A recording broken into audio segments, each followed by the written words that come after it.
How to install free antivirus for Android. Hello everyone, welcome to this channel. I'm Emily and I'm here to help you out today. So without today, let's get started. Now, in order to install free antivirus for Android, first of all, launch the Play Store application on your device. Now tap on the search bar and search for antivirus option over here.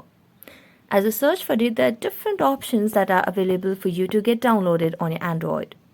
I'm going to select a random one over here and then tap on install. Now make sure you have a stable Wi-Fi connection on your device to get this antivirus downloaded and installed on your device.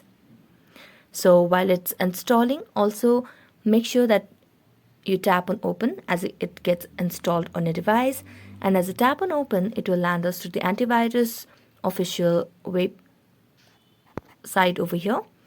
So just wait for a while until it starts the process of getting into your device and accessing all the details over here.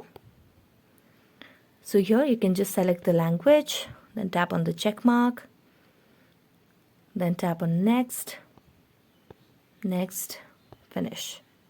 Tap on continue and just give the permissions for different options over here, and make sure you display or give the permission to display over other apps over here.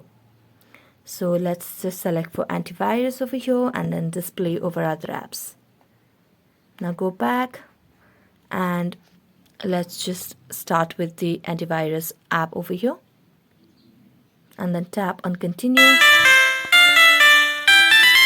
And that's how you can install free antivirus for Android. So thank you so much for watching this video. See you next time.